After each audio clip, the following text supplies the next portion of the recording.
मित्रांनो, मोदी पंतप्रधान झालेत खरे, पण मजा नाही, तो आनंद नाही, तो उत्साह नाही, ते चैतन्य नाही.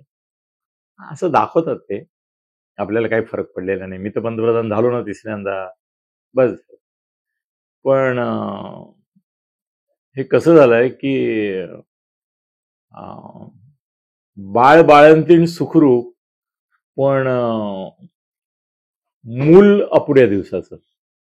मग ते जसं दुबळं असतं आणि त्याची काळजीच वाटत राहते सारखी त्या दुबळ्या मुलाची, की ते नॉर्मल होईल ना, त्याचं सगळं पुढे व्यवस्थित होईल ना. आता खूपच ते असं चिंता वाटावी असं आहे, चिंताजनक आहे. पुन्हा पुन्हा त्याला ऑक्सिजन लावायला लागतोय, पुन्हा पुन्हा कुठेतरी तो निळा पडतोय, पण हा वाचावा अशी प्रार्थना करावी लागते. तशा अवस्थेत या इंडियाचं बाळ आहे सध्या. अपुऱ्या दिवसाचं बाळ वाटतंय ते. मोदी त्याचं पालन पोषण करतील, त्याला वाढवतील, त्याचा सांभाळ करतील, त्याला मोठं करतील. हे सगळं जरी खरं असलं तरी आता मोदी हे मायबाप आहेत समजा त्याचे, तर ते काळजीत वाटतात मला. दाखवतायत म्हणजे मूल झाल्याचा आनंद सेलिब्रेट करतायत ते, पेढेही वाटतायत शब्दांची, पण धाकधूक आहे मनामध्ये. आणि विरोधी पक्ष भयंकरच आक्रमक आहे. म्हणजे बाळाची उपमा दिली तर आपल्याला म्हणायला हरकत नाही की सध्या पुतळा मावशीच्या भूमिकेमध्ये राहुल गांधी आहेत किंवा एकूण विरोधी पक्ष आहे. मिळायला पाहिजे होतं. आता असं वाटतं, आधी असं वाटलं की बरं झालं यांच्या अहंकाराला शिक्षा मिळाली. पांचजन्य आणि ऑर्गनायझरनी पण म्हटलं की ही अहंकाराला मिळालेली शिक्षा आहे, उद्दामपणाला मिळालेली शिक्षा आहे. ही भारतीय जनता पक्षाने संघ परिवाराला ज्या लाथा मारल्या त्या लाथा आता उलट्या बसल्या असं आहे. पण आता पहिल्यांदा मला आयुष्यामध्ये ना मोदींची दया आली, सहानुभूती वाटली. त्याचं कारण मोदींवर माझं प्रेम आहे का नाही या प्रश्नाचं उत्तर होय आहेच. मोदी आवडतात का नाही? आवडतात. आणि असं आहे की जो माणूस आवडतो तो तुम्हाला गुणदोषासकटच आवडावा लागतो, नाही तर तुम्ही त्याच्यावर प्रेम नाही करू शकत. त्यामुळे मोदींवर प्रेम आहे, ते आवडतात, गुणदोषांसकट आवडतात. पण एवढी मोठी शिक्षा त्यांना व्हायला हवी, एवढा मोठा गुन्हा त्यांनी केला नव्हता असं आता वाटायला लागलं.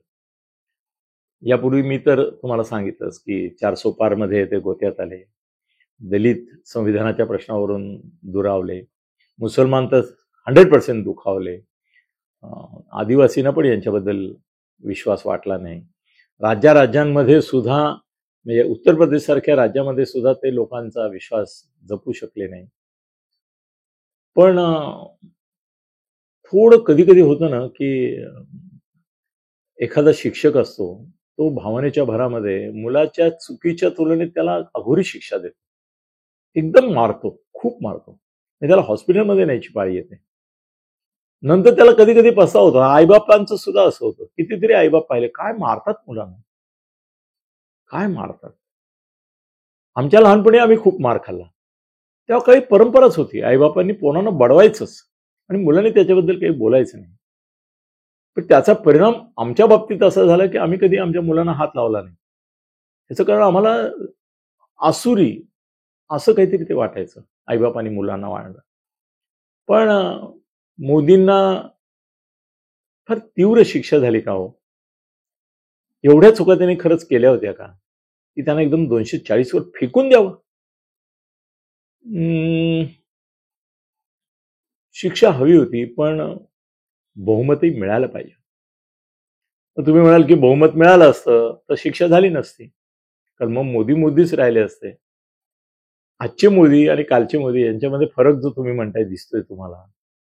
पहिले मोदी हे असे शेर वाटत होते, आता कुठेतरी शेर जखमी वाटतोय, जखमी शेर वाटतोय आणि तो जखमा लपवतोय त्याच्या, पण आतून तो कुठेतरी हल्लाय. ही शिक्षा जरा जास्त झाली. त्यांना एक काम चालव बहुमत तरी, म्हणजे 272 आहेत ना, तर 270 तरी मिळायला पाहिजे होते. ठीक आहे, दोन्ही हुकलं असतं, तेवढी शिक्षा पुरी झाली असती. फार अघोरी शिक्षा झाली असं आता वाटतंय. मोदींबद्दल सहानुभूतीची लाट येईल का यामुळे? अजून राग विझला नाही लोकांचा, अजून सहानुभूती वाटावी इतकं वातावरण बदललं नाही. आता हे आघाडीवाले जर रोज तुमचे इंडियावाले रोज जर छळत राहिले, संसदेचं कामकाज चालू द्यायचं नाही, रोज आरोप करायचे, बेबुनियाद आरोप करायचे, वैयक्तिक आबरूच्या चिंध्या उडवायच्या, असं जर चालू ठेवलं तर कदाचित या गेल्या वेळा कर्तृत्वाच्या लाट्यावर आलेले मोदी 29 साली ते नसतील 100% पंतप्रधान म्हणून, दुसरंच कोणीतरी असेल, शिवराज सिंह असेल का कोणी असेल, पण काय असेल चेहरा आपल्याला माहिती नाही, पण कदाचित सहानुभूतीची लाट निर्माण होईल मोदींबद्दल सुद्धा, असं सांगता येत नाही. पण हे मोदी ते नाहीत हे तुम्ही मान्य कराल असं मला वाटतं. धन्यवाद. खळबळजनक गौप्यस्फोट म्हणजेच YouTube चॅनल अनिल थत्ते गगनभेदी. खळबळजनक गौप्यस्फोट म्हणजेच YouTube चॅनल अनिल थत्ते गगनभेदी.